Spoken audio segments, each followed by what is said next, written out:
Hey everybody, it's GauntletX and welcome back to some more Magic Arena, and today we're going to be playing another quick draft of Phyrexia, All Will Be One. It has been a while since the set's been on Arena, so a quick overview if you haven't drafted the set in a while. It is the most aggressive set I think we've ever had on Arena, so no matter what color pair you end up in, you want to be playing really aggressively. You want a low curve of creatures, ideally starting at 1 or 2 mana, with tons and tons of cheap creatures and cheap removal spells to try to snowball out and just get really aggressive really quickly. So no matter what color pair you're doing, stick to your aggressive basics. Cards that affect the board state like creatures and removal spells over slower card draw style cards like Infectious Inquiry. For our pack 1 pick 1 here, we're going to be going for a Contagious Vorak. It's a great way to affect the board and give you some card draw at the same time. A 3-mana 3/3 that lets you draw a land from the top 4 cards of your library when you play it, or lets you proliferate if you don't find a land or you don't want a land. And the proliferate mechanic's going to let you add a counter to everything that has one if you want to. So if you've put a poison counter onto your opponent with a toxic creature like Jawbone Duelist, you can make the Vorak up their poison counters, get them closer to 10 poison, closer to losing the game. If you have any oil counters on the board, those do a variety of things based on what creature they're on. You could stack another one on there as well. So Vorak's a really flexible, really powerful card, and I'm going to scoop that up. But there's other great cards in here as well. The super cheap removal spell of the Anoint with Affliction. The Eye of Malcator is probably the only good way to play a blue deck in this format, because you have to be aggressive, and the only way that the blue decks in this format get particularly aggressive is by playing the blue-white artifact aggro build that runs tons of artifact creatures alongside Eye of Malcator to deal a bunch of damage real quickly. There's also the Porcelain Zealot and the Jawbone Duelist, two very solid uncommons for a toxic-based strategy, trying to get your opponent to 10 poison counters, or with enough cards like Porcelain Zealot that just buff your toxic creatures to give them extra power, sometimes you just manage to deal 20 damage to them before you put 10 poison counters on them. But we're going to start with the Contagious Vorak here. For pack 1 pick 2, I'm definitely going to be taking a Bladehold Warwhip. This has the 4 Mirrodin mechanic where it comes with a 2/2 Rebel automatically equipped with this card. So it's essentially a 3-mana 2/2 with Double Strike that makes all of your other equipment cheaper to equip, and once that Rebel dies, you're still going to have the Warwhip to move around later to other creatures to give them double strike. So this card plays incredibly well, and I'm a really big fan of the red-white 4 Mirrodin archetype. It's a really great way to get around the flaw of equipment normally, where you can't really run a ton of equipment without lowering your creature count to fit all those equipment in there. So you get this awkward position where you can have hands with a bunch of equipment in them and no creatures, or hands with a bunch of creatures and no equipment. With the 4 Mirrodin ability, you're always going to get your creature and your equipment at the same time. So big fan of both of these uncommon 4 Mirrodin equipment here, but I'm going to go with the Bladehold Warwhip. Our pack 1 pick 3 is pretty weak here. All of the cards here are really a lot of super high mana value cards for such an aggressive format, and that's what holds all these kind of 4, 5, 6 drops behind quite a bit. They're all more defensive or dorky, just high mana value spells. Gold Warden's Helm is okay, but it's super filler at 3 mana, basically a 3 mana 2/3, and that equipment for +0/+1 is not the greatest thing to leave behind. Honestly, my favorite 2 cards here are the Sawblade Scamp or the Oxida Finisher. The Finisher obviously being a big finisher for a 4 Mirrodin focused deck with a lot of equipment in it, but it is a super high mana value card, even with a few equipment on the board. And the Sawblade Scamp, it is a 1 mana 1/1 haste to get some damage in quickly, and it can ping your opponent a little bit when you are casting some non-creature spells, so it's a super fine card, but it's relatively filler. It's not a super exciting 1-drop. It's a pretty bad draw late in the game, but it's fine in the opening hand, so pretty weak pack all around, and I really don't like the Dross Pits or the Terramorphic Expanse in this format because, again, in a really aggressive format like this, there are some issues with playing tap lands because you want to be curving out turn 1, turn 2, turn 3 as high mana value as you can. You want to be getting the maximum use out of all your lands the second you play them. You need to be impacting the board as much as you can as early as you can. Rather than playing a tap land and a 2-drop on turn 3, you want to play that Bladehold Warwhip on turn 3. So let's grab the Oxidative Finisher here, but not a very exciting pack. For pack 1, pick 4, we actually do have an incredibly exciting 4-drop creature here. This is one of the good higher mana value plays. Chimney Rabble is a 4-mana 3/3 haste that leaves behind a Phyrexian Goblin when you play it. So this card is so great because it lets you keep getting damage and keep playing that aggressive offensive lead while holding up a blocker at the same time. So it is really, really flexible, clutters up the board, makes it really hard for your opponent to find that extra damage they wanted to, while still letting you get in for extra damage for the turn. So Chimney Rabble plays much better than it looks, one of the best commons in the entire set, and I'm super happy to take it. If it weren't here, that's a pretty late Anoint with Affliction. I guess it's only pick 4, but that is a very solid, cheap removal spell. Also, Flensing Raptor is one of the better cards for aggressive toxic decks. So these 3 are really nice. The Chimney Rabble, the Raptor, and the Anoint with Affliction. But the Rustvine Cultivator is not bad either. Pretty good ramp card for the green-red oil-focused decks. But Chimney Rabble, it's going to be pack 1, pick 5, and I'm incredibly happy to take a Barbed Batterfist here. This is a great creature on curve. It plays like a 2-mana 3/1 that then leaves behind this +1/-1 equipment to move around wherever you need it. It's a great combo with the Bladehold Warwhip because the Warwhip makes it its equipability costs 0 mana. So if you have a Bladehold Warwhip on the board and you drop down a Batterfist, you can then move the Batterfist onto the Warwhipped creature for free to make the Warwhipped Rebel a 3/1 double strike instead of a 2/2 double strike, which is pretty nuts. So Batterfist goes great with a lot of the stuff that we have right now. Definitely some other solid options, but not really towards that Warwhip deck where it looks like we want to be. The Stinging Hivemaster is great in some toxic strategies, trading off and leaving behind a Might for later. I think that's really the only other super exciting card here. The Raptor is fine for when you are playing the one kind of controlling deck in the format, which is a blue deck with a bunch of really, really high toughness stuff. I don't recommend trying that deck if you're not very experienced in the format, but if you are trying to block well, Gitaxian Raptor, one of the few cards that can actually do it consistently. So Batterfist is my number 1 here, Hivemaster 2, Raptor probably 3. For pack 1, pick 6, we see another Flensing Raptor, a Basilica Shepherd for the white cards in the pack. The red card is Forgehammer Centurion, which I'm not that excited about. Takes quite some time to get the oil counters on it for it to do anything, so it often plays like a 3-mana 3/2 with no text, which is quite bad. Dune Mover is fine fixing, but it doesn't draw you the land. It just puts it on top, so you have to skip your next draw step to draw into your off-color mana, so not the most exciting card ever. I do like Eye of Malcator a lot, but there are not a lot of blue-red Eye of Malcator decks. The idea if you're trying to play blue-red Eye of Malcator is you want to play a ton of 4-mana equipment to help trigger it because those are artifacts, but really blue-white is the only place that I take Eye of Malcator super highly, so I think I would rather just take one of these white cards here between the Flensing Raptor and the Basilica Shepherd, and I'm going to lean on the Basilica Shepherd here. The problem with Flensing Raptor is that it's not going to fit into red-white very well.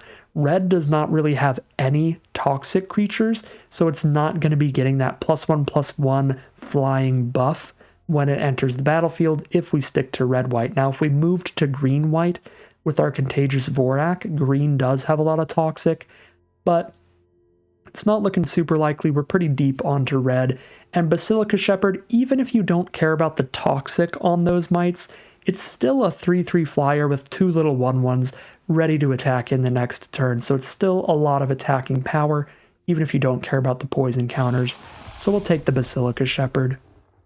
For pick 7, we have nothing exciting at all. The Branch Blight Stalker can be okay when you're in a very dedicated green toxic strategy. So I think I will take that on the speculation that we end up deeper in green off of Vorak. But if we do, it's probably for green-red oil rather than green-white toxic. So whatever I take here is really unlikely to get played. Taking the Stalker over the Vanished into Eternity, because in my opinion, Vanished into Eternity is pretty much a 0% chance to get played because of how aggressive this format is. You want removal spells for creatures more than anything else, and 6 mana to remove a creature is just too much in this aggressive set. So we'll take a Branch Blight Stalker. Not likely to get played, but who knows? Maybe it will.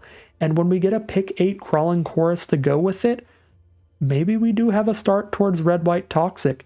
Crawling Chorus is a 1 mana 1/1 with toxic 1, so it can get those poison counters on your opponent, and when it dies, it replaces itself with a Phyrexian Might to keep your board state just as wide and ready to attack in, trying to get more poison counters on your opponent.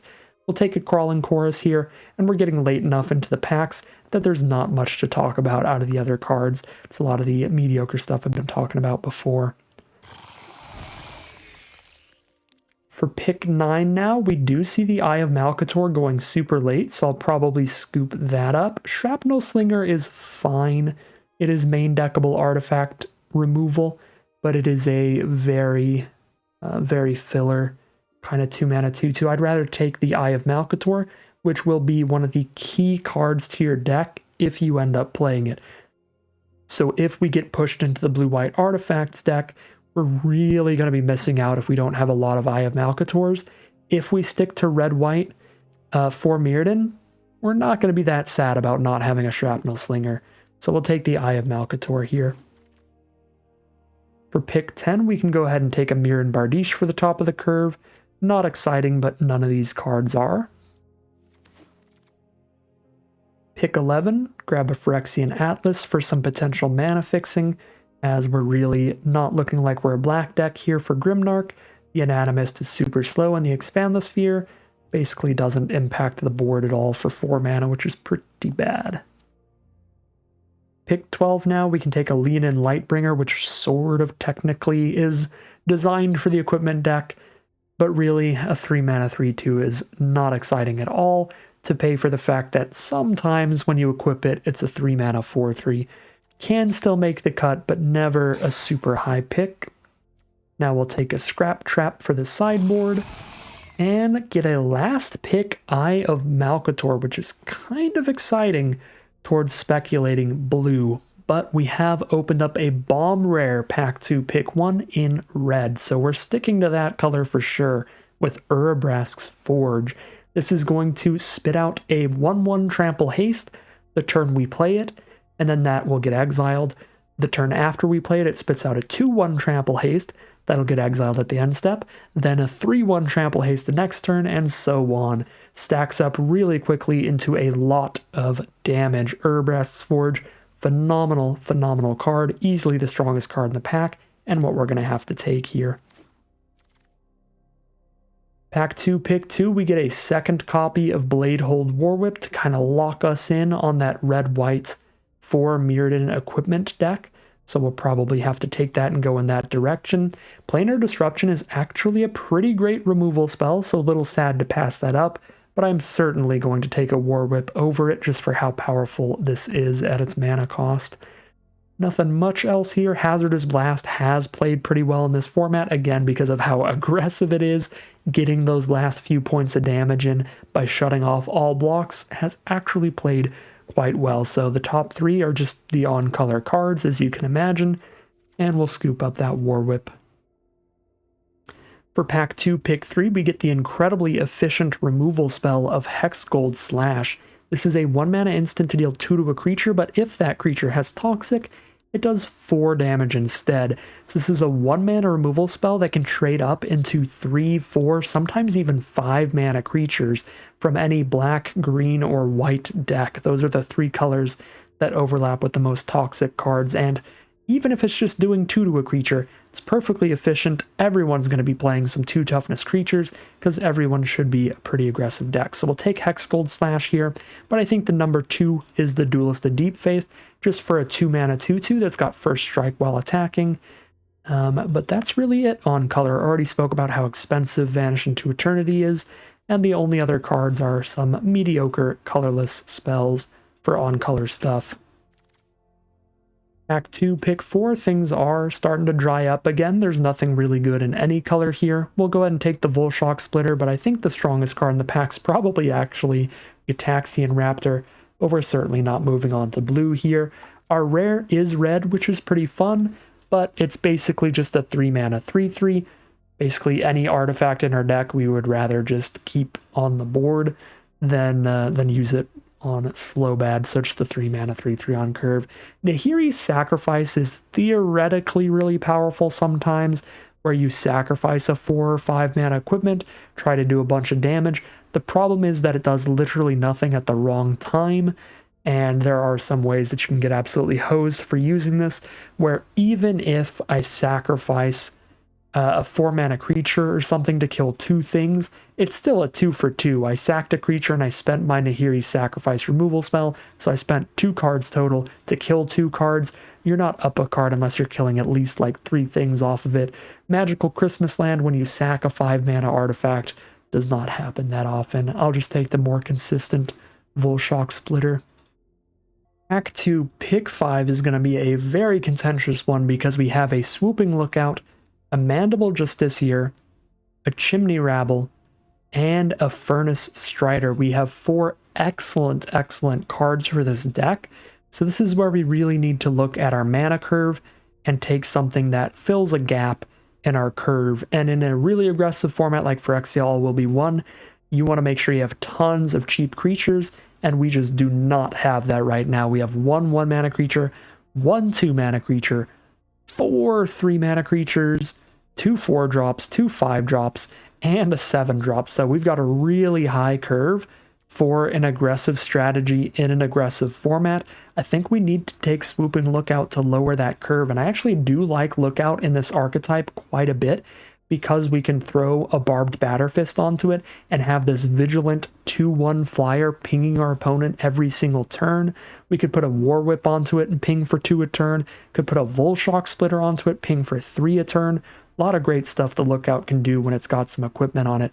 Now, Justiciar is also great. I think this would be a super reasonable pick as well, because we're going to be playing several equipment, Urbrask's Forge, other cards like that will trigger this and buff it up, and the lifelink makes it really hard for your opponent to race you if they aren't trying to kill you with poison counters. So Justiciar and Lookout would both be excellent picks.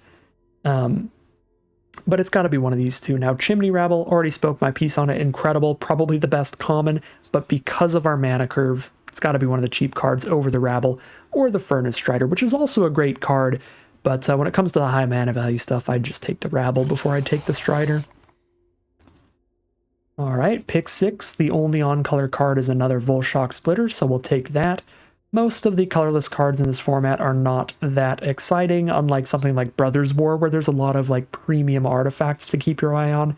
Don't have to pay too much attention to the colorless cards in this set. For pack 2, pick 7, as awkward as it makes my curve, I kind of want to just take another Chimney Rabble over an Incisor Glider or a Shrapnel Slinger, because these cards are much less exciting as cheap creatures than the other 2 we saw last pack.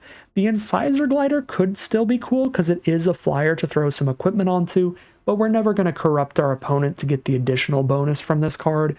And again, the Shrapnel Slinger's super filler. Chimney Rabble just, again, does so much for its mana cost. I'm actually going to take it over these 2.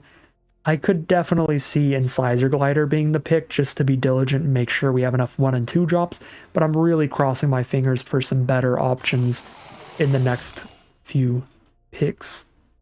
Or in pack 2, or in pack 3, that would work also.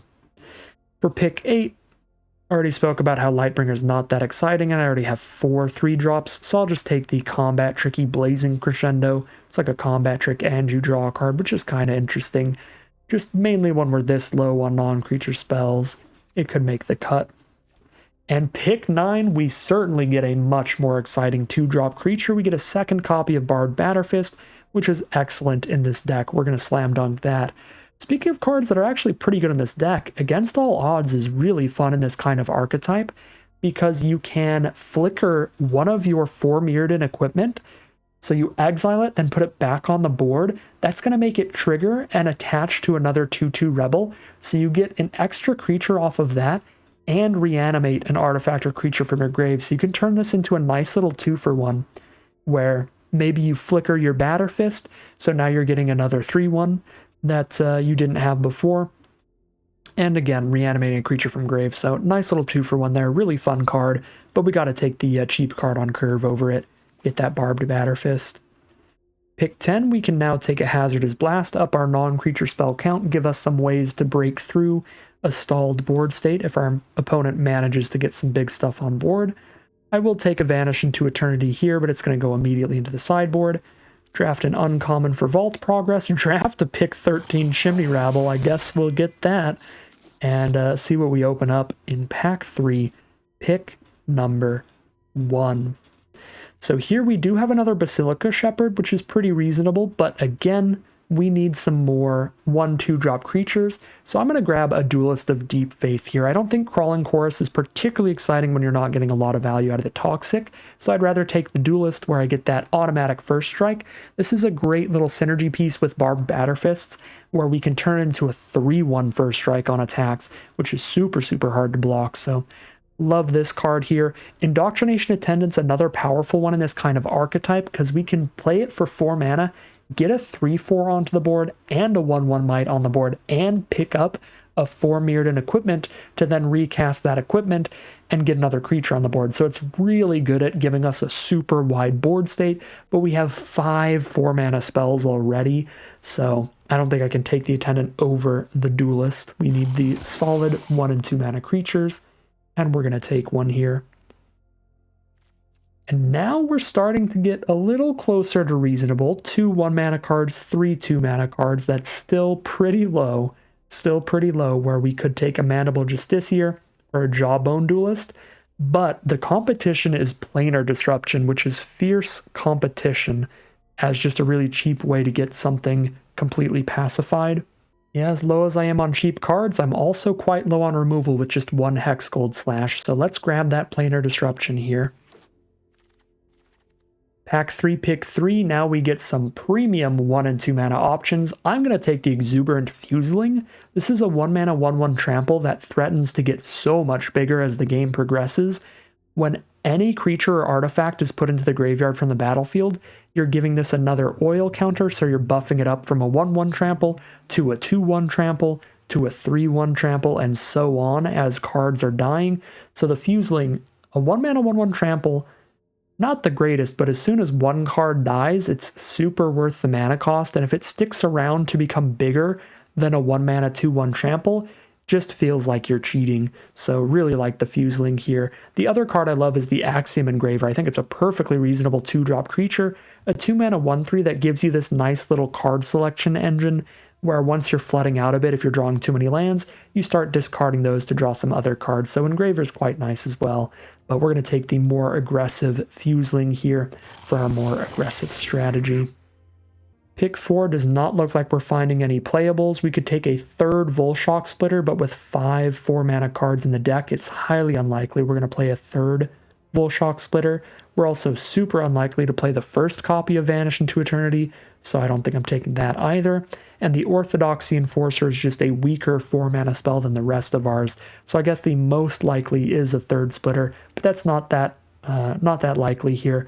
I think just rare drafting an uncommon would be perfectly reasonable here, especially if you don't own a playset of Sheoldred's Edict yet, because this is a reasonable removal spell in constructed formats. Pack 3, pick 5, we get another great cheap removal spell.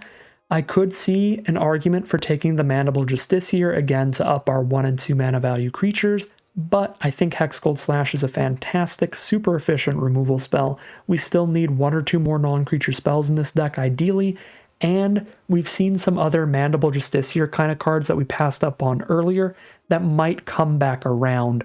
We haven't seen other cheap removal that could come back to us, but pick 9, pick 10, we've got some opportunities to find some other cheap creatures. So we'll take the Hexgold Slash here and hope that one of those opportunities to get another 2-drop pans out well for us. We've got 4 3-drops that I think are all better than Goldwarden's Helm, although Goldwarden's Helm's pretty comparable to Lightbringer, so I guess that is an option. The main things I'm considering here are the Dune Mover, which is not a great card, especially for this deck that's only 2 colors, but it gives us another 2-drop creature, or the Free from Flesh that is not super exciting here. It's a great combat trick in red-green where you have a lot of cards that care about oil counters, but here would be an okay combat trick that every now and then is incredible. The one time that this card's incredible is when you get to use this on your Exuberant Fuseling. Then you give it +2/+2 and 2 more oil counters to buff its power 2 more times. So you're giving it +4/+2 out of nowhere when you use a Free from Flesh on a Fuseling. So that's super, super cute there. But pretty dang narrow for this deck. I think we just take the Helm or the Dune Mover here. I don't love either. I'll take the Dune Mover.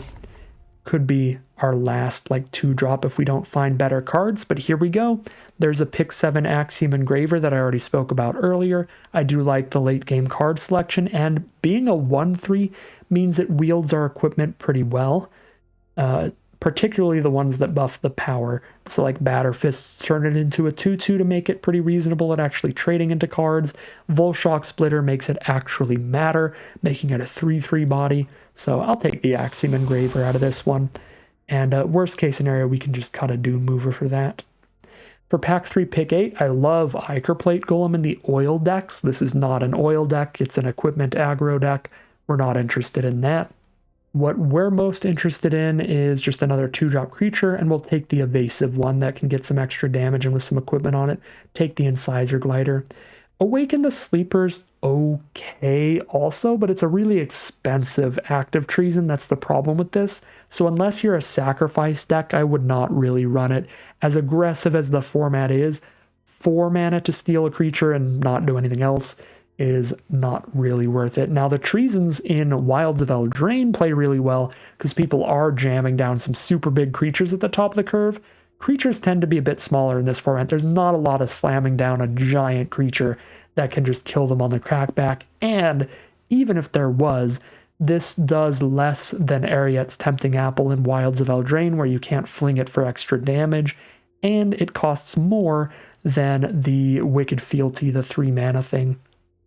So it's worse than both of the treasons in Wilds of Eldraine, even if treasons were particularly good in this set. So we'll take that Incisor Glider, we'll take another Crawling Chorus, we'll take a Thrill of Possibility that I don't think I'm playing, another Axiom Engraver that I might. We'll cut that Doom Mover now, and there you go. We found one of the Crawling Choruses to come back to us, and we got 2 Axiom Engravers, so we filled out the 1/2 mana creature slot pretty well here, even if a couple of them are 1/3s, which aren't very aggressive bodies.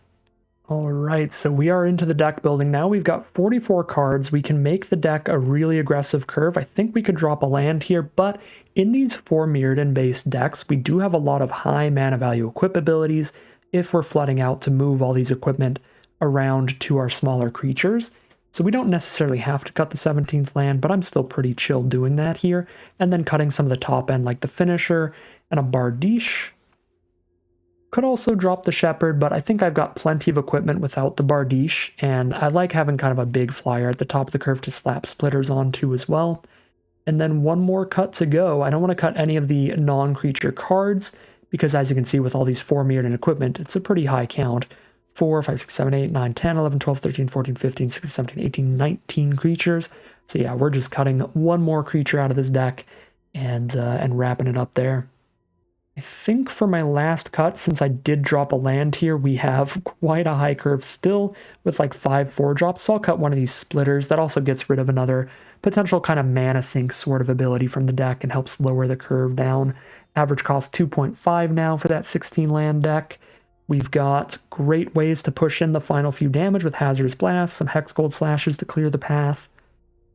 And yeah, I think 16 land, this kind of build looks very reasonable to me. We'll call it a deck here. Alright, here's a look at our final deck list for today. We're on a red-white 4 Mirrodin equipment deck. We are an aggressive deck, but that is going to be the case for basically anything we draft in Phyrexia. All will be 1. We've got a nice low curve of 1 and 2 mana creatures to slap all of our equipment onto later in the game.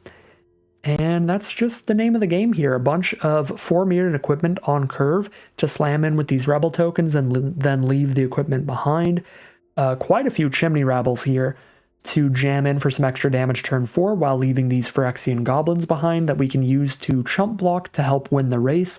Or we can use these as great cards to put our Volshock Splitter or our Bladehold Warwhips onto later, which is pretty cool.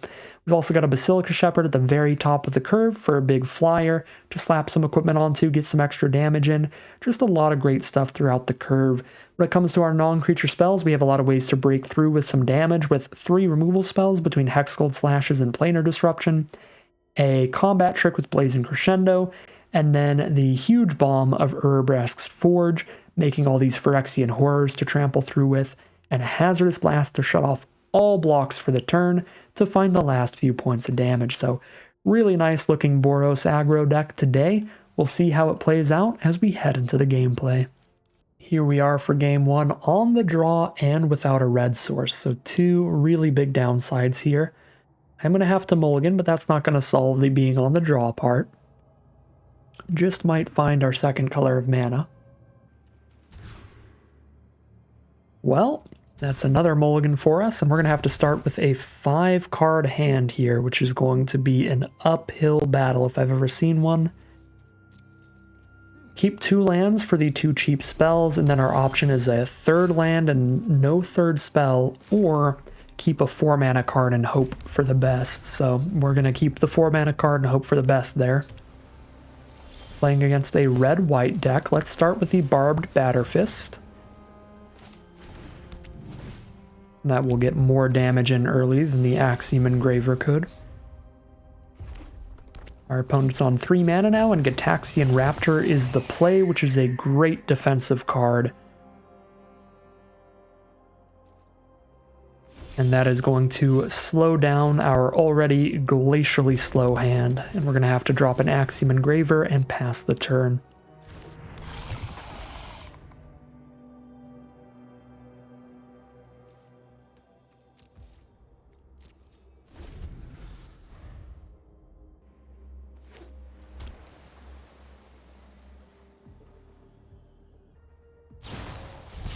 There's an Experimental Augury, so our opponent gets to draw a card out of the top 3 and proliferate another oil counter onto their Raptor. Those oil counters can be used to swap its power and toughness around however they want to, making it a 1/4 or a 2/3 or a 3/2 or a 4/1, depending on how combat is going. We do find a Planar Disruption to deal with the Raptor here. That is a pretty good spell. I think we just jam it out. I don't remember a 2-mana counterspell in this format. There's the Bring the End. That would be counterspell unless its controller pays 2. So I guess I play my land first, then I disrupt the Raptor and just send in with everybody.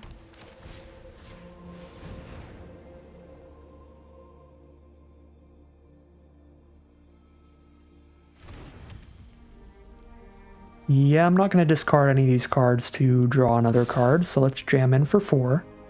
Pass the turn.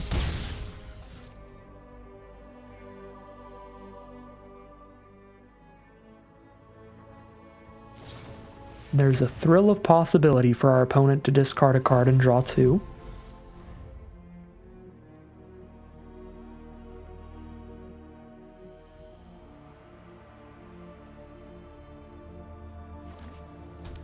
There's their 5th land. 5 mana is where things can get real big for the defensive blue decks, and Furnace Strider is a huge spell here. They go for the haste. I am super happy to race here, because they don't know that I've got a Chimney Rabble in hand.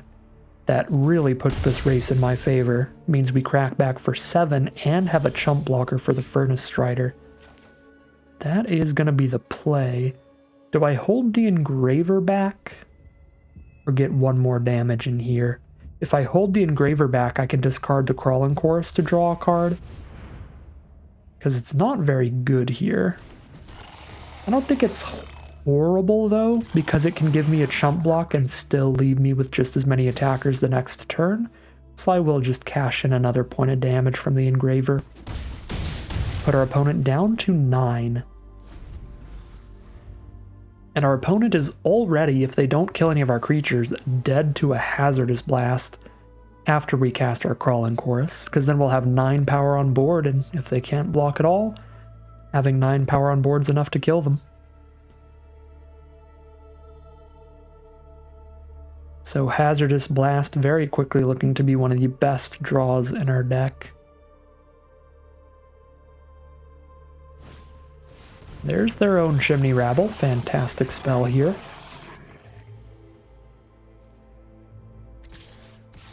They are still going to jam in for the 7.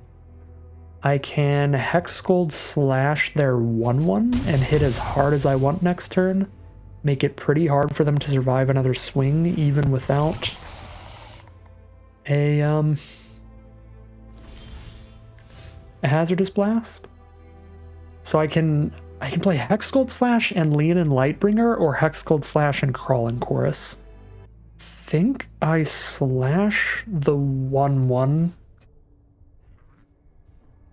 Attack with a 3/1 and a 3/3, and drop a 3/2 blocker.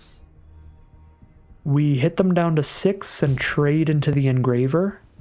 I think that is reasonable. Hit them down to 6, trade into the engraver. And then I'll still have 2 3 power creatures on board against a 6 life total opponent. And we've got some blockers set up. And then we will actually use the engraver to discard the chorus and draw a card. Because at this point, with them down to 6, now we're looking for like immediate lethal. Most likely.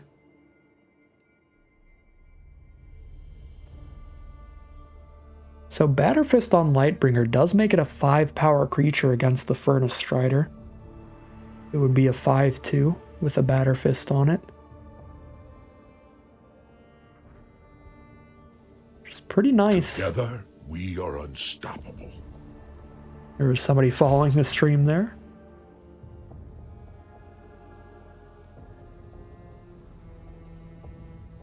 So yeah, if we just chump a Chimney Rabble, put a Batterfist on a Lightbringer, we attack with just a Lightbringer and it trades up into Strider.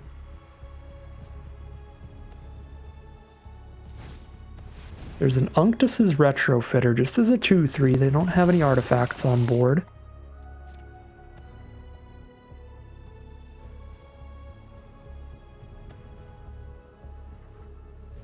But it gives them another blocker, which is a big deal. They are going to give it haste here. Attacking for 9, forcing a chump block. They could have the +3/+1 trick to try to kill us. They have 3 mana up. They probably are just going to play another blocker post-combat, I imagine. So we can do that and just take 3 on board. They would have to find 6 extra damage here to kill us. And they are just going to concede there. All right. We are going to start things off 1-0, even off the Multiply. Very nice way to start the draft off.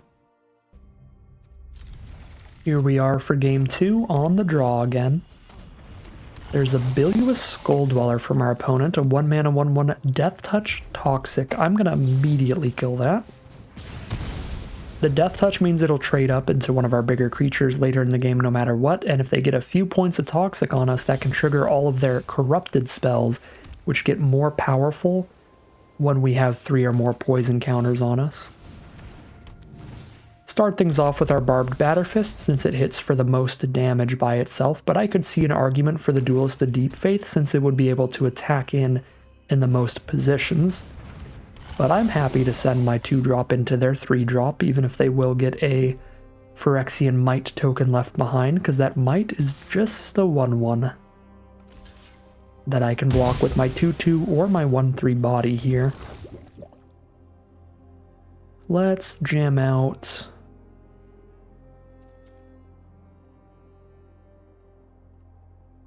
Let's jam out the 2/2 because it wields the Batter Fist pretty dang well here, attacking as a 3/1 first striker. The Glider wields the Batter Fist super well as well, attacking as a 2/2 flyer. Blue-black deck, what can they have here at instant speed? They could have Offer Immortality, so they trade and offer Immortality into our Duelist. They still spend a card to kill our card. They could have Whisper of the Dross, -1/-1 our Duelist. That would be really bad for them. They'd spend a card and their Mites to kill our card. Yeah. They could have Aspirant's Ascent. Anything they could have here, basically they spend a whole card to kill our Duelist. So I think we just block. Alright, and it was just a bluff. Now they cast a Sheoldred's Headcleaver. A 2/4 with Menace and Toxic 2. So we get 2 poison counters if that ever hits us. I think that is worth pacifying then. Again, because of the corrupted mechanic, we're going to really make sure to try to have 0 poison counters. And also the proliferate mechanic. If we never get a poison counter, they can't proliferate more poison counters onto us. So there's a Dune Mover. Our attackers are great against that. I doubt they're even putting a land on top, but maybe they're splashing. They are not.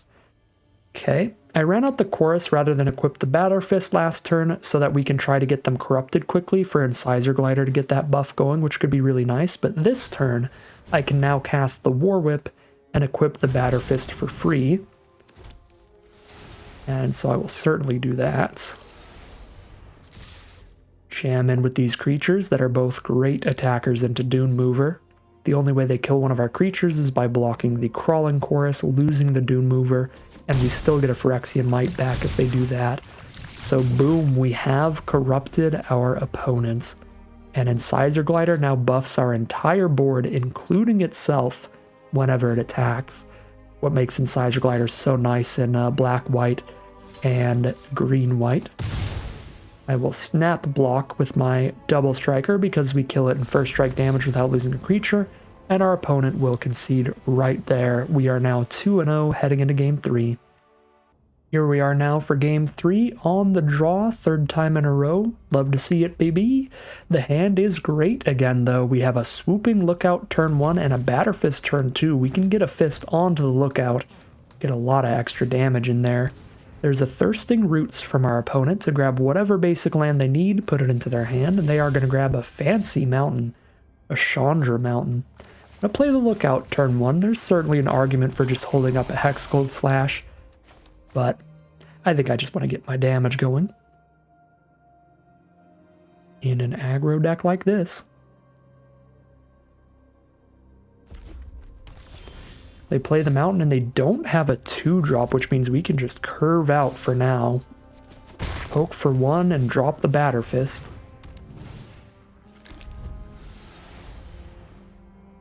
Next turn, if they play any amount of blockers, I can Slash and Disruption, which is pretty sick. That is a 2/3 blocker. Is it worth disrupting that against a green-red deck that might play a creature bigger than we can Slash later? Probably not, because the Rebel already threatens to trade with it. So I think we just offer that trade. We're going to draw into a Crawling Chorus. I've got a double white spell in my hand, and a 1/1 body's not super exciting right now.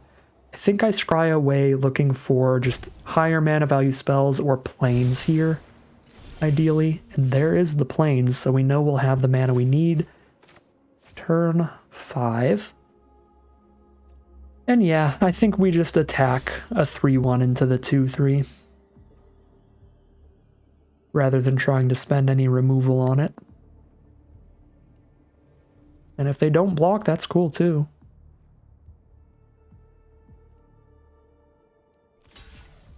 Alright, they are going to trade. I've got a lot of really good 4-mana spells in my deck, so I think I am going to equip Batter Fist here. The argument against it is that now our Swooping Lookout dies to Hazardous Blast.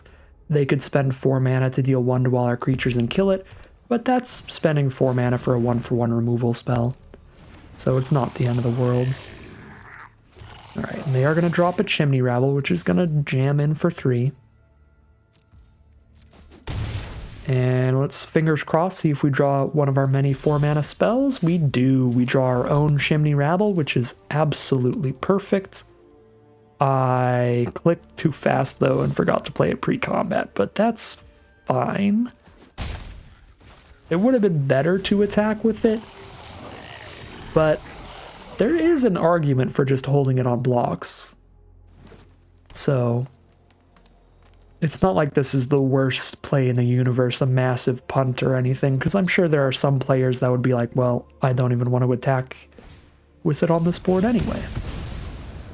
Alright, they've got the Rebuke to kill it and our equipment, which is pretty annoying, but at least they just chump attacked with their Goblin, so we get a little bit of value right back there.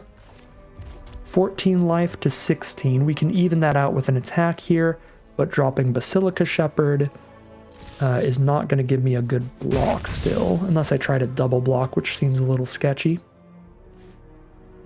Yeah, let's drop the Shepherd and just let them in for another 3. We're getting a wide enough board state to really jam in if they don't have a Hazardous Blast to deal 1 to all our creatures. They could have a Cinder Slash Ravager as well. That's the uncommon that deals 1 to everything when it hits the board. Ooh, or they could have a Vorinclex, because that was one of the rough things about this format. They did decide to put a Mythic rare from a bunch of different sets in here that all the Praetors are in. Well, we're going to Planar Disrupt Vorinclex, and since they're attacking for 9, I kind of feel the need to take the mediocre trade of a 3/3 flyer down into a 3/3 just to stop some more damage. I think we have enough to grind out a kill without the 3/3 flyer, especially when we're probably going to corrupt them for the Incisor Glider.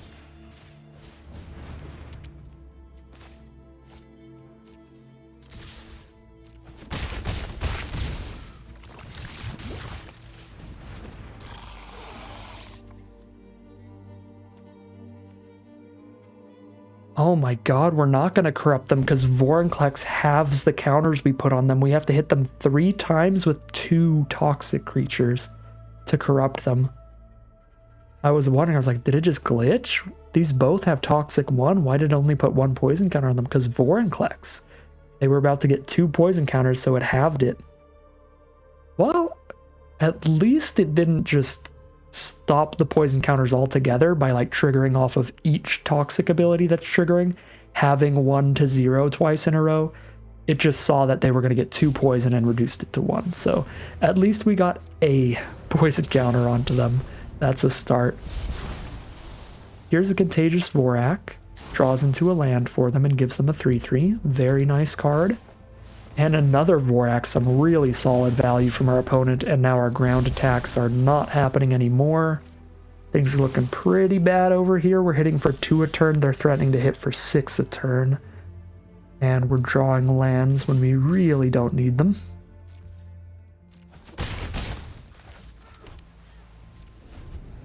Hexgold Slash can let us trade up into a Vorak 1 time, but it is going to cost us a Goblin and a Hexgold Slash. Not in a position to be winning this game without drawing into more spells. We do have a lot of pretty good draws, though. Any of our 4-unit equipment would be great. Play it to get another creature on board and then just immediately slap it onto a flyer.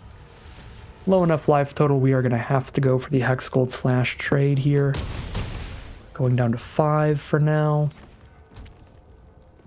They moved to the end step. At least they didn't draw another creature. That is really nice for us. Ooh, Chimney Rabble is such a draw. Chimney Rabble is such a draw. So we only die to 2 removal spells in a combat trick here. Even if they removal spell my Lookout or my Goblin, I'll have a second chump blocker ready. And they top deck another land. Bit of flood for our opponent. Could be opportune. We've got a wide enough board state. It is pretty much impossible for them to not die next turn. They've got to find the kill here. They need like Hazardous Blast and a pump spell.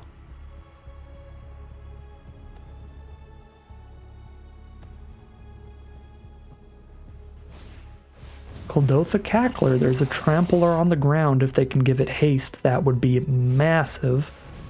Give their own Cackler haste, but it's not enough damage still, and there is the concession from our opponents. A really close game there.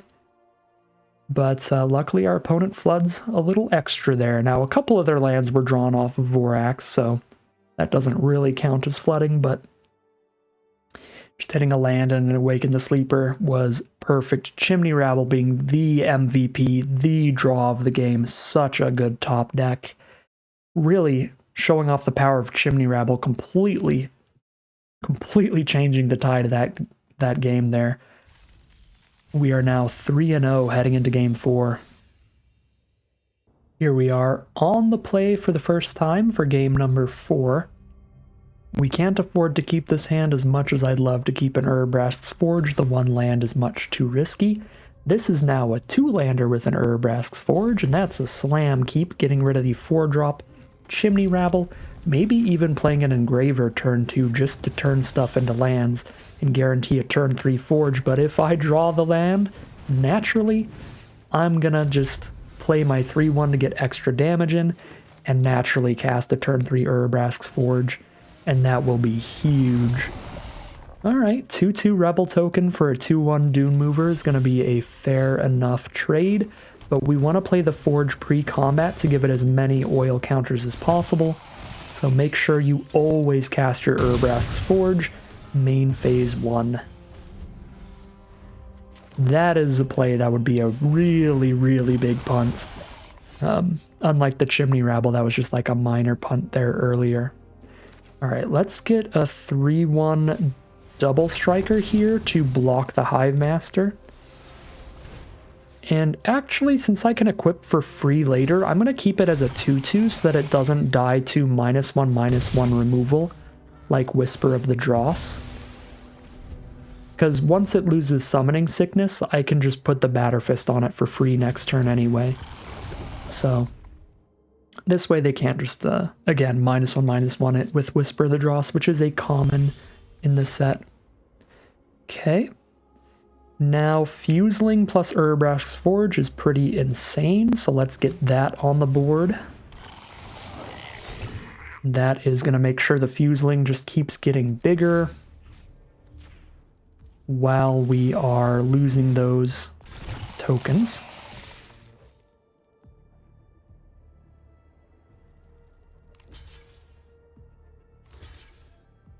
Right, it's got to be a 1-mana combat trick here. We're just going to first strike away both of these creatures and not lose our Rebel.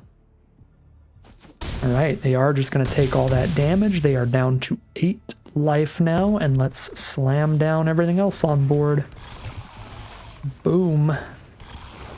Do I want to threaten to have a 2-2 up to block Hive Master? Kinda. When the equip is free, might as well. Whenever another creature artifact is put into the graveyard from the battlefield, does it say sack in the end step? Yep, sack it, so it goes to the graveyard. Cool.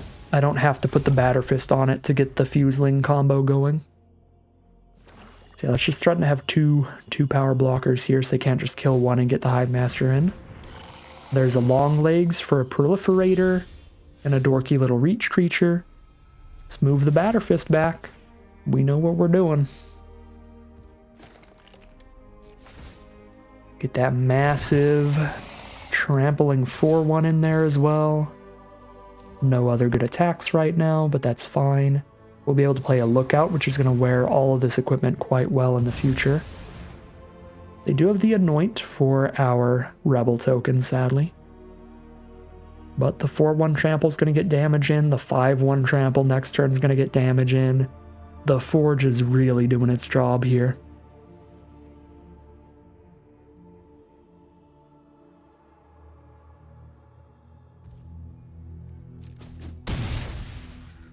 5 mana to equip that. Dang, I don't even have the mana to move my War Whip around. I probably should have put the Batterfist on the Engraver again. I still want to keep the Lookout out of reach of -1/-1 effects, so I don't want to immediately put it on that. But putting it on Engraver would have been fine. And boom, now we get to do it because it's free. Double striking flyer. They have to chump that with the Siphoner here. I mean, maybe just giving the Fuseling Trample was like the best play. Because then they have to deal with 5, 6, 7, 8, 9, 10, 11 trample damage. They have 3, 4, 5, 6, 7, 8, 9. They could survive, but they'd have to lose basically their whole board if I just gave my trample or double strike. My trampling Fuseling. I can't put any equipment onto the Forge token because it happens at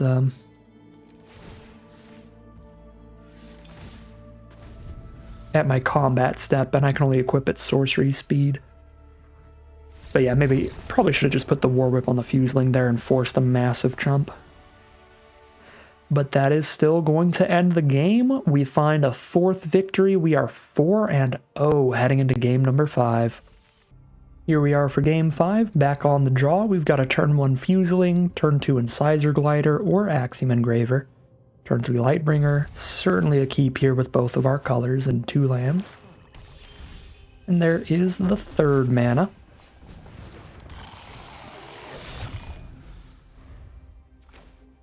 Since I've already got 3 lands, I don't think I'm discarding anything to Engraver anytime soon, so I'll probably go for the Glider here.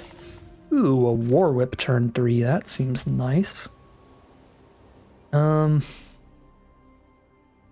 definitely okay with trading into Justiciar, but I'm gonna not attack here because if they play like an Anoint on the Glider, I still want to be able to get the Justiciar off the board, because it's going to be really hard to race this kind of lifelinker.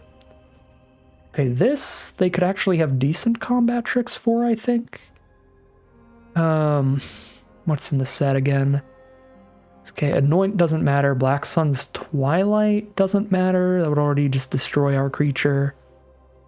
Charge of the Mites would be the big one here. If they make 2 Phyrexian Mites, they give the Justiciar +2/+2 this turn. But that would also just be a removal spell for something like Fuseling in the first place. Deal 1 damage to it.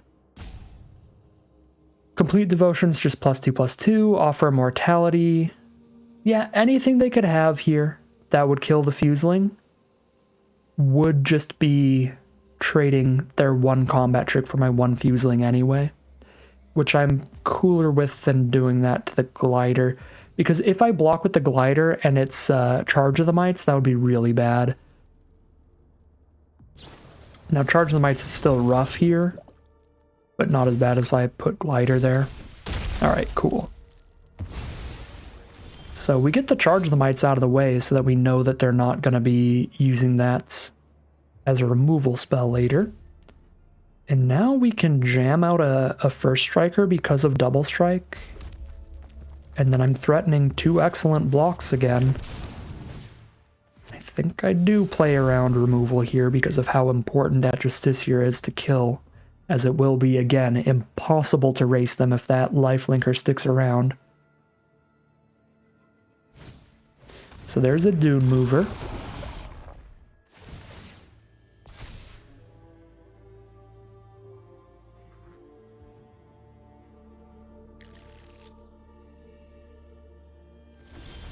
And they pass the turn.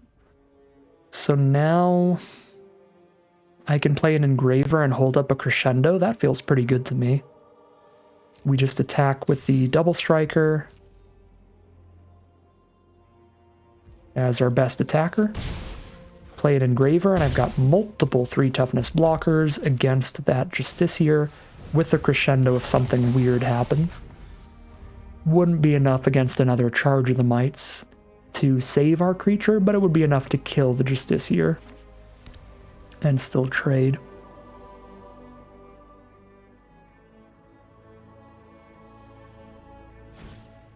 So there's an Infested Flesh Cutter, which is really gross when they have a Justiciar on board, because that's going to guarantee another artifact hitting the board every turn. A Phyrexian Might token to keep buffing it up. It's also pretty great with the Phyrexian Mites. They just keep putting it on the Mites. And they attack with a 3/1 Mite and replace it with another Mite. So if they keep trading off on attacks, that ends up just being great for them. So Justiciar might be coming in here. If it is, we can crescendo quite well. So it does come in and we get the crescendo kill. Finding a Barbed Batterfist, which is perfect. It's a very castable spell next turn. So I get the full value from Blazing Crescendo, turning it into a 2-for-1. I trade the Crescendo into the Justiciar and draw a card off of it. Hexgold Slash is a really nice trick to have here. I don't know if it's better to hold that up than it is to just play a Lightbringer. Threatens 6 double strike damage for sure. Yeah, with a Rebel token to hold up, I can also send in the Glider at this point, but with the wide board, I'm still pretty cool with having a 1/3 blocker.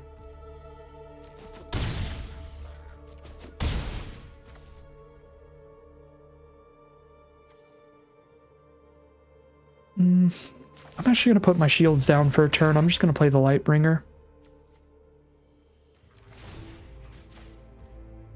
Pass.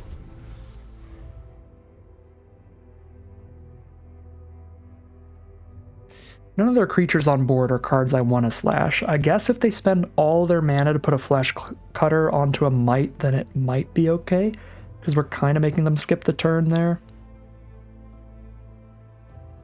I think either of these things would have been fine, but I don't... Yeah, I was going to say, I don't foresee them just spending the turn moving Flesh Cutter. They did not. This is a beautiful draw. I could move my War Whip to the Lightbringer and still have the Hexgold Slash up.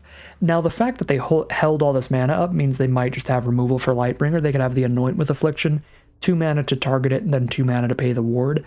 In which case, moving the Double Strike to the Lightbringer ends up pretty bad.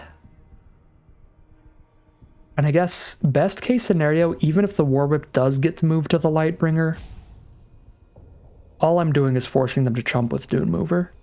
I'm not even like actually getting in for the 10 because I'm not going to slash right now on the offensive.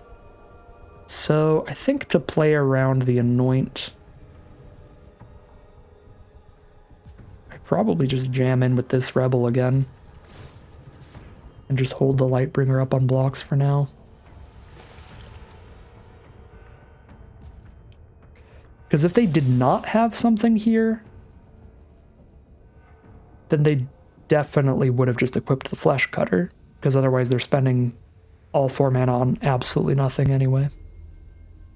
Might as well get the equip cost out of the way.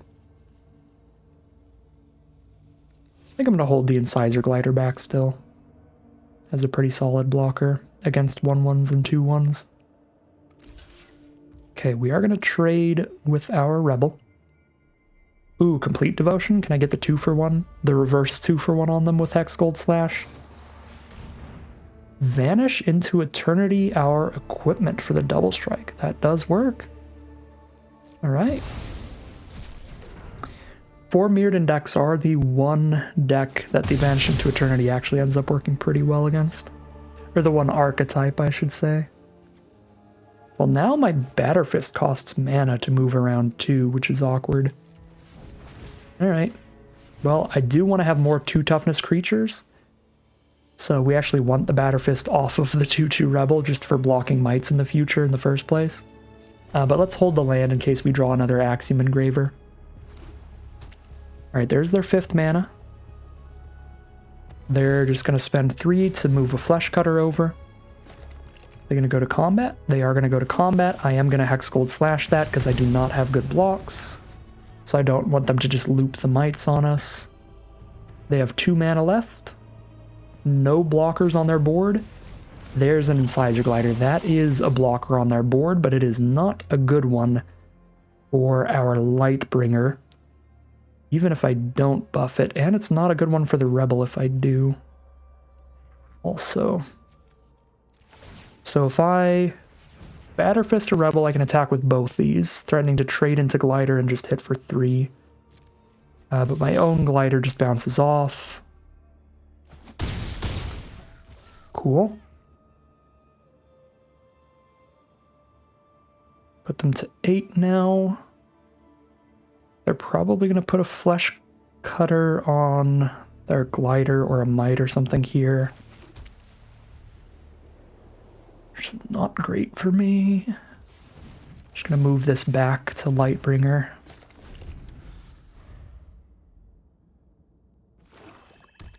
Alright, 6th land for our opponent. Oh, well, we lose. That's gonna bomb us out. Probably. Okay, they're 1 mana off from just making us lose. So the way this works is they prevent all damage that one of their creatures would deal, and instead make that many mites. So if they had 1 more mana and they could play that and put Flesh Cutter on Glider, that was going to be like insta just game over. They get 3 mites there that they can then battle cry with the next turn. Now it's still really bad for us, but the game's not instantly over. Will be in a couple turns. Are we all in on drawing into Hazardous Blast or something? I mean, that would be the best. That would just make things really simple here. As it stands, Lightbringer can already attack in, threatening to trade into the bomb rare. And otherwise all they can do is chump it. So I like Lightbringer attacking, and that's it. I can't Batterfist anything else up into being big enough to attack into their Bane of Bladehold. So yeah, force the chump or the trade here is the play. And the trade happens. Let's go. Okay. Now I can put both the Batterfists onto the Glider. So if their plan is to put a Flesh Cutter on their Glider, we can trade off with that to stop that from happening forever. But they can still put the Flesh Cutter on the Might, threatening trades on every attack. Yeah, so we have to just take that really here.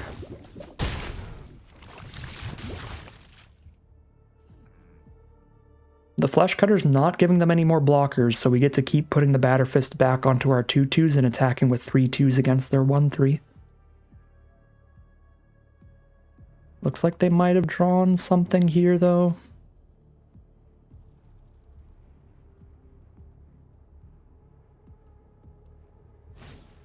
Planar Disruption on the Glider. That's not horrible for me.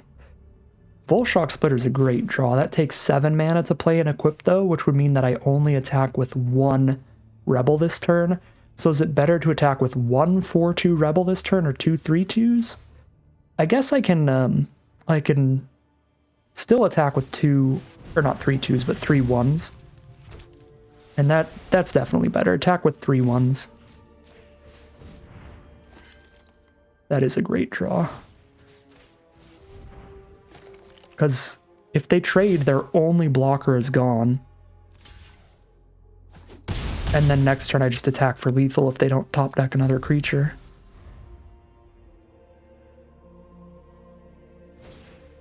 Skitterfang's another creature, and it can also give lifelink 3 turns in a row. Skitterfang's a disgusting draw. Wow, that is bad for us.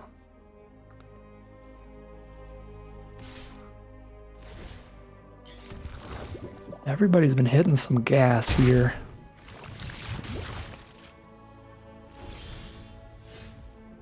Well, the gas is gone for us. Both our creatures already threatening to trade into the Skitterfang. We can threaten exactly enough damage to force that Skitterfang to die at least, so they don't get the lifelink multiple turns in a row. If they don't trade into our, well, either of them, then they die, so they have to trade into one. Might as well trade with the 5/1. And we're still threatening to kill them next turn. That's 5 power right there. I think I'm even gonna play around -1/-1. I mean, I guess I can by putting a Batterfist onto this. But then I'm definitely just going to put the Batterfist back on the Rebel next turn anyway, so I guess there's not a huge reason to do this, but I'm still going to do it. Let's give it another toughness. Yeah, the only -1/-1 card I can think of is the instant, which will still just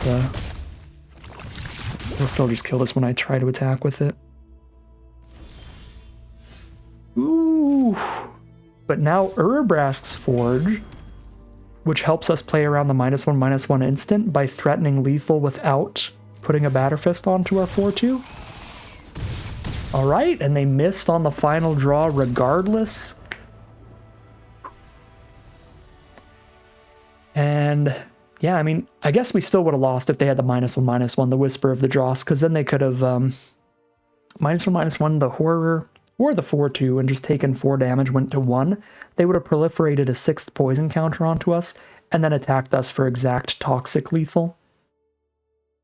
So yeah, that actually still would have been exact lethal if they had Whisper of the Dross there, the 1 mana -1/-1 and proliferate spell. So scary game there, really close one, but the equipment really finding us the kill there, giving us so much extra damage just off of playing more 2/2s late in the game.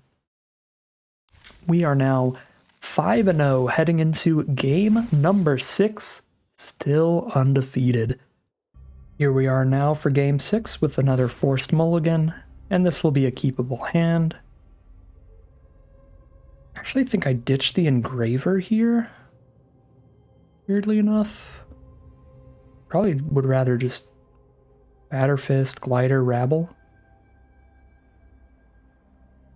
Maybe Engraver's better than Glider. It's definitely one of the 3/2 drops. We need to keep that 3rd land towards Chimney Rabble. I think I'm gonna...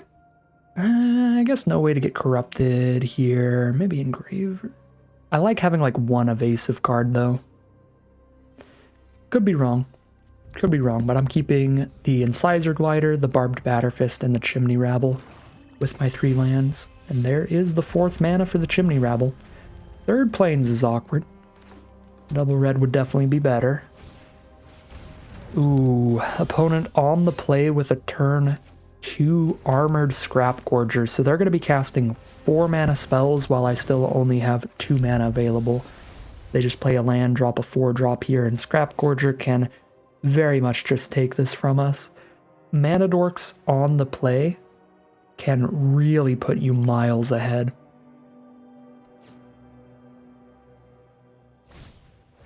There's a Prophetic Prism to draw a card, so at least they don't play a 4-drop this turn. They do find their 3rd land though. It is a Plains and another 2-drop, so they still get the value of playing 4 mana worth of cards on turn 4. And a good draw for us. The Swooping Lookout means I can play 3 mana worth of cards here turn 3, which I'm perfectly happy to do. I'd rather be able to slash the Slaughter Singer or play a Lookout and an Incisor Glider.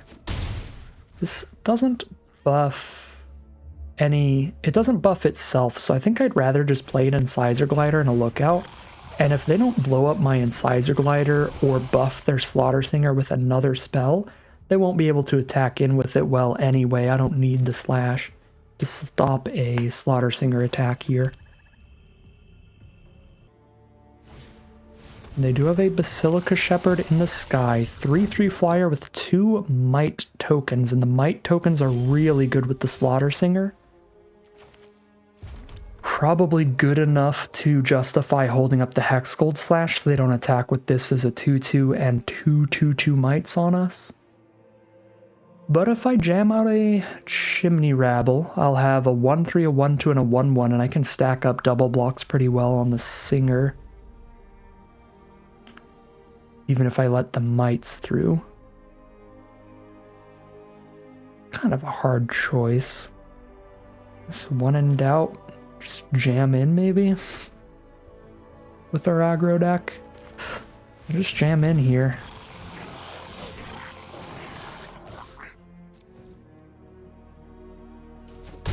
And they'll take it all, go to 11, but they have some large counterattacks available.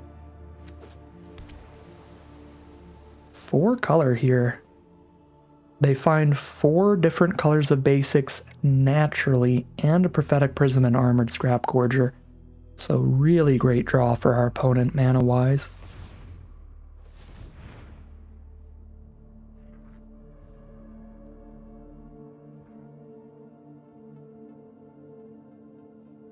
Certainly better than the 2-color deck over here having a mulligan.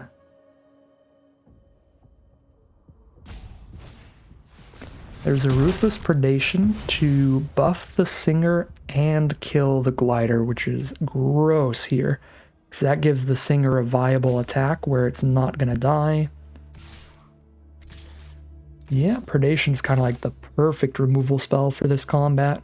And we're just going to take 1,000,000 for the turn, and all of their corrupted spells will be active now. We have no reasonable blocks whatsoever.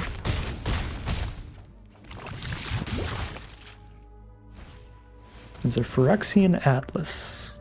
Which hits us for 1 a turn when we're corrupted. And we find land 6. Land 5 was already redundant to the hand, so that is very unfortunate. They are at 11. But we're at essentially 9. Then they hit us for 3, 4, 5. Even if I slash that, they hit us for 5 and a 6th off of Atlas. We can survive 1 more swing from our opponent, so is the play to attack with everybody and slash the Singer? Kind of feels like the best bet here. We've already got our attacks set up as best as we can, where they can only chump 1 damage and take 7. Unless they want to lose the Scrap Gorger. So we send in the team, I believe.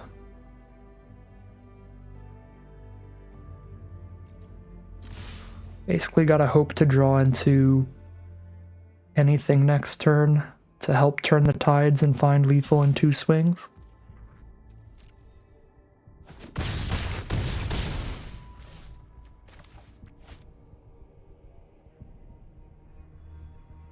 Is there any reason to wait till they move to combat to slash the Singer? Because it's going to let them be untapped and have a trick to save the Singer, potentially. I don't think that there is, because it's not like we can kill it in response to them declaring an attack with everybody. If I kill it in response to them declaring the attack, they're going to get the buff to trigger. Yeah, I think I have to just kill it right now while they're mostly tapped out. They still have 2 mana, but 2 mana is a lot less than... what, 7 mana next turn? Plus they'll have drawn another spell that could potentially affect things. Okay, 1-2 lookout, gonna block and kill a Might.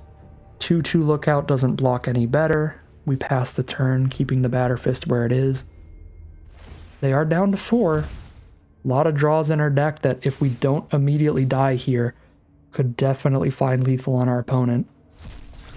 So we've got our fingers crossed that the game isn't just over here. There's another Prophetic Prism for our opponent. Play a land. A lot of mana over there. Definitely some flood on both sides. And they're going to have to pass the turn and hold their defenses up. Little unfortunate for us. Because now they can block both our 3/3s and not die.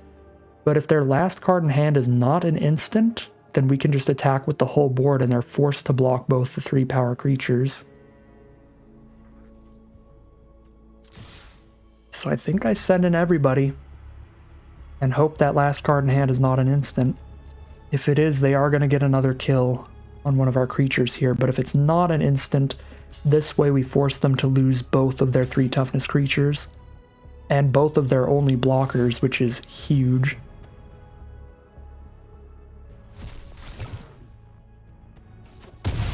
Alright, we have forced them to lose both of their blockers, and we pass from here. We're at 9 life. Take 1 damage here, take 1 damage during their turn, down to 7, facing 2 1/1s. Another land for our opponent.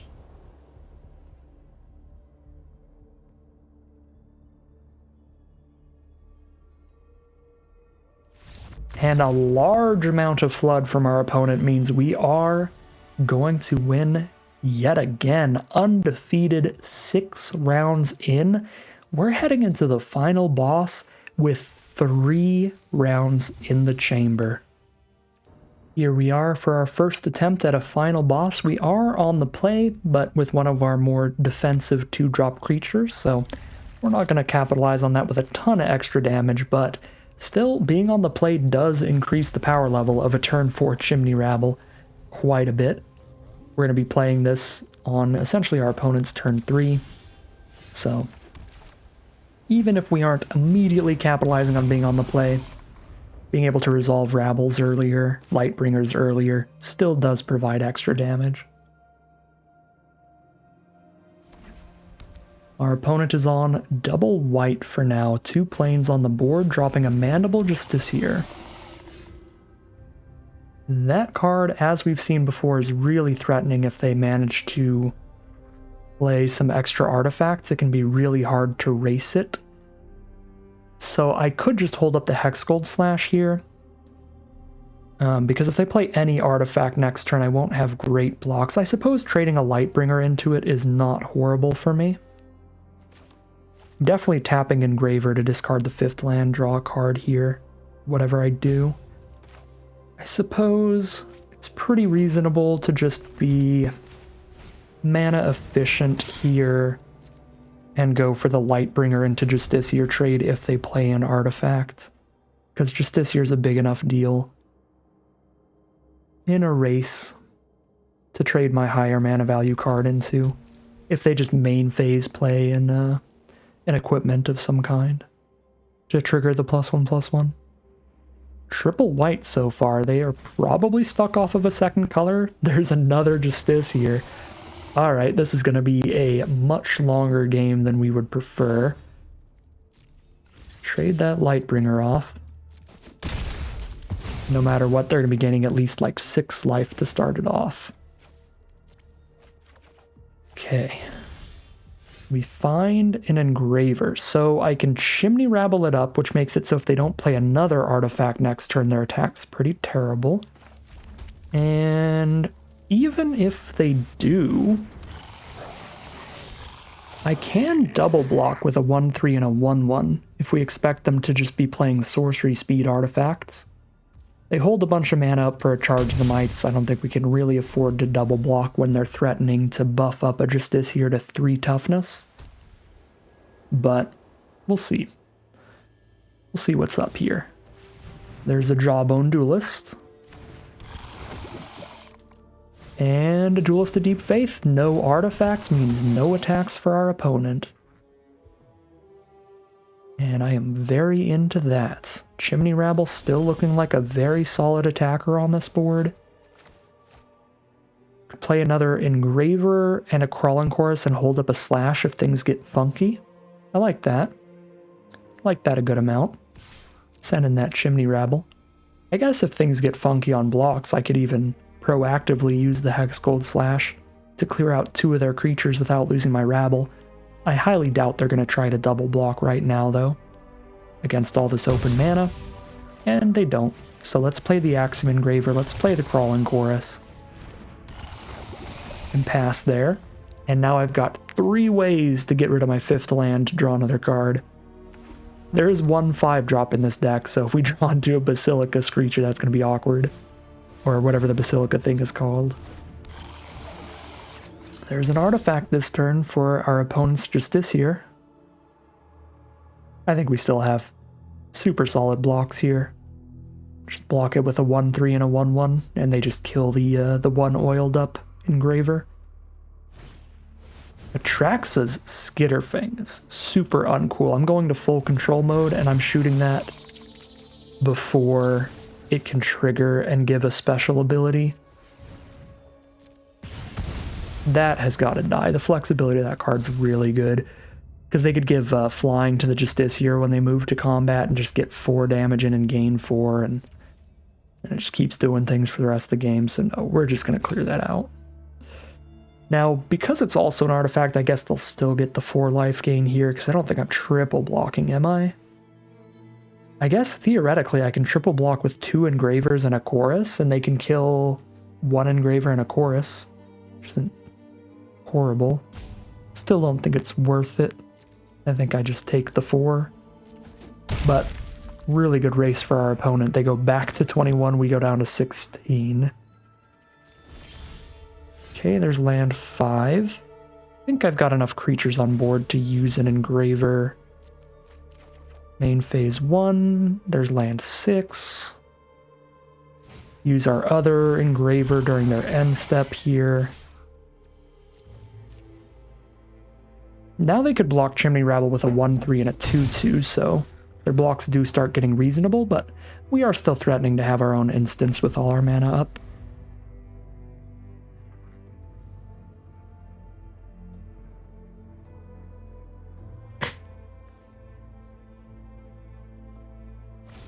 There's a Sinew Dancer. Maybe they did it. Maybe they lived the mono-white dream, because they do not seem to be stuck on mana here. They have 1 card in their hand.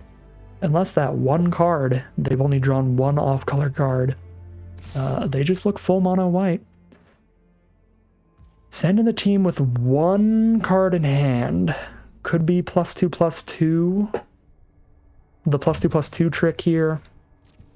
And if they use it on a toxic creature, they draw a card as well. So definitely put that there, and that that should get them to once a +2/+2 there, probably. And we can also do that, but then I guess they +2/+2 here instead. Let the Justiciar die. This is first strike.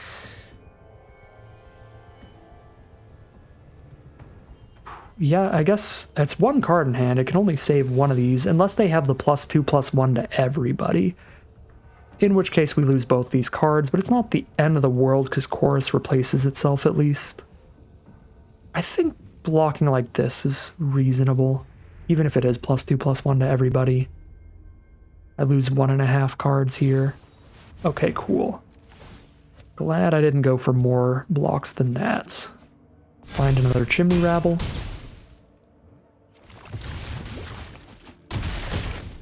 I guess I could have found a better block on Justiciar. I could put another Chorus there if we were playing around exactly that card. Alright, we're down to 9. They're at 22. That's just what Justiciar will do to you. This is not looking good. They've got the Sinew Dancer to tap one of our creatures every turn.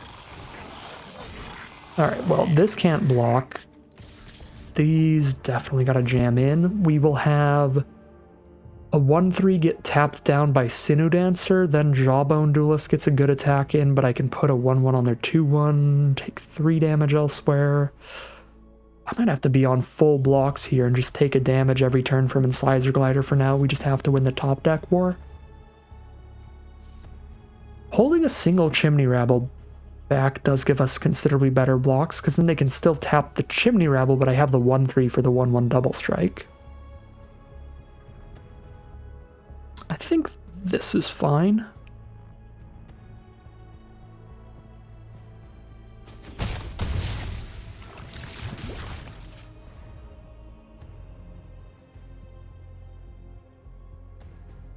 Now we gotta win the top deck war.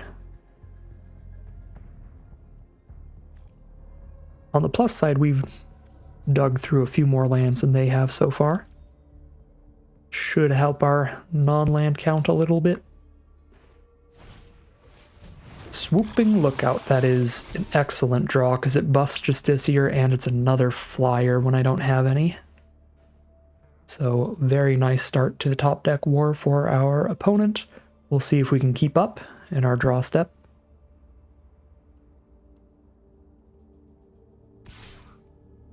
Send in the Justiciar, the Glider.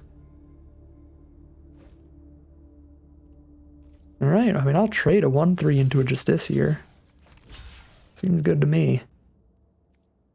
No other onboard tricks, they just have the tapper. Yeah, 1-3 with no text, trading up into a 3-2 feels great to me. Gives us one less good blocker for Duelist, but that just means I have to hold both the Rabbles back now if I don't draw something. Splitter is definitely something.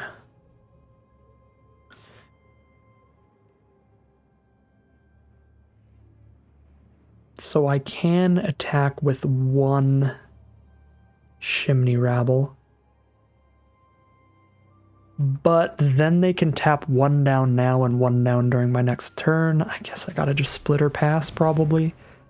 We don't have any good attacks with our 1/1s because of the Duelist. And if we send in the Rabbles, it's less good blockers. Hazardous Blast.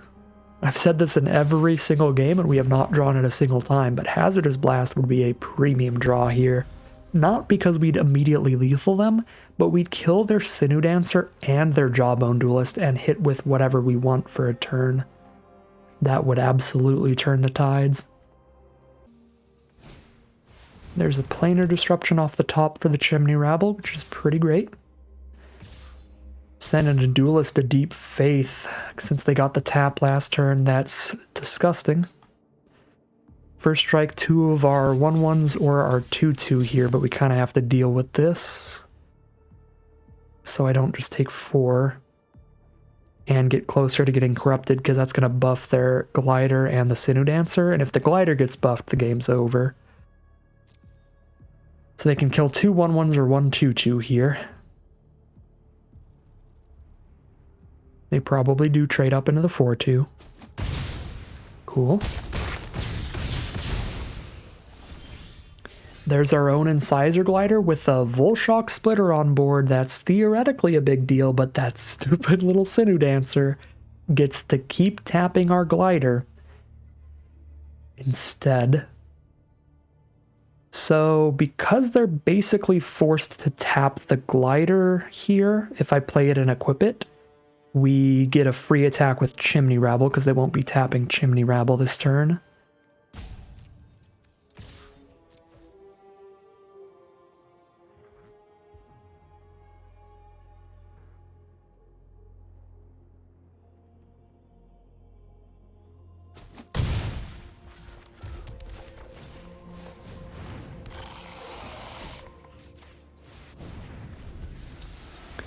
So they have to tap the Glider on the offensive to jam in for 2.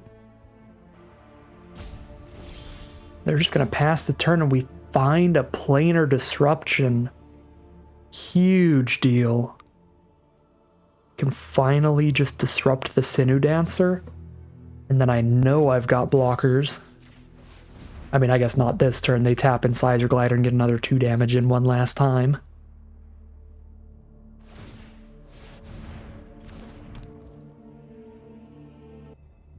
I think I leave the Volshock Splitter so that if I draw a non-land card, I don't have to spend the mana to move it back to the Glider. I think I just leave it where it is and just poke for 3.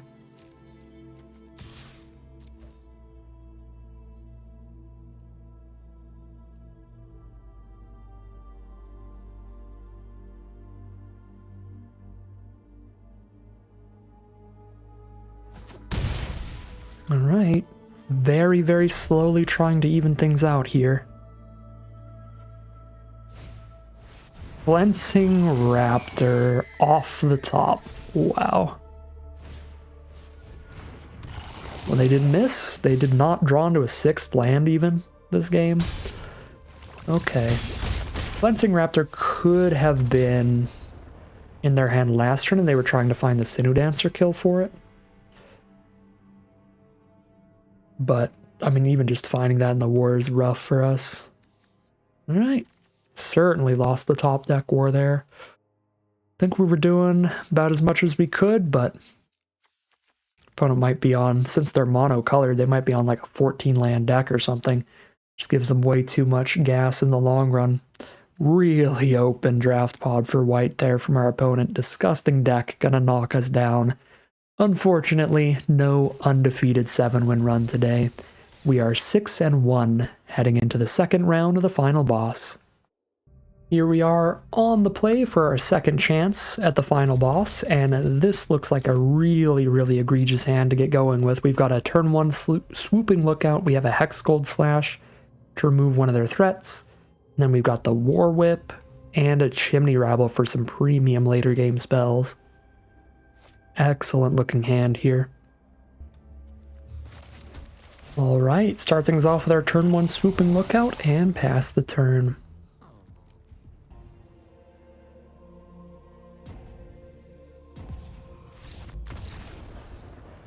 And it looks like our opponent unfortunately just did not show up to the game. They just timed out on their mulligans and then timed out on their first turn. So who knows what happened there. As always, could be a multitude of things that came up. So unfortunate way to end it. Rough to not get the 7-0 undefeated run, and then also kind of not really get a final battle, but still an excellent record for the draft, getting a 7-win run here for the return to the quick drafts of Phyrexia all will be won. As I said before many times during drafting, the name of the game here is being aggressive. Get your nice curve of creatures, lots of cheap removal, and just beat your opponents down, and that is what we tried to do today to much success. And even in the game that we lost, it was against a pretty aggressive mono white deck that beat us down a little better than we beat them down. We did get into a board stall because they had the tapper in the end, but the Flensing Raptor, again, a pretty aggressive card, sending one of your cards into the sky and giving it +1/+1 for the turn. So 7-1 it will be. Excellent work from the deck. Nothing I would really point out as a massive over or underperformer. Everything just did its job and did super well. The biggest underperformer probably goes to Hazardous Blast, because in basically every game I was like, this would be an awesome draw, and we didn't get to draw it, so we didn't get to actually play around with that. But I think we got to play literally every other spell in the deck, and they were all great. Even the one time we cast a Blazing Crescendo, it ended up doing quite a bit of work, winning a combat and drawing us an extra card. So really nice stuff from the deck, really fun event in general. But that is going to end today's video. As always, I'd like to thank my patrons and YouTube members for their support, as well as you for watching the video. If you enjoyed this video and you're interested in seeing more, you can always like, comment, and subscribe to tell the YouTube algorithm to send you some more in your recommended feed. If you'd like to catch me live, you can check out the Twitch channel in the link in the description below, where I'm live every Wednesday. And if you'd like to support the channel directly, you can check out the Patreon link in the description below. But other than that, as always, thank you very much for watching, and I'll see you again soon for some more Magic Arena.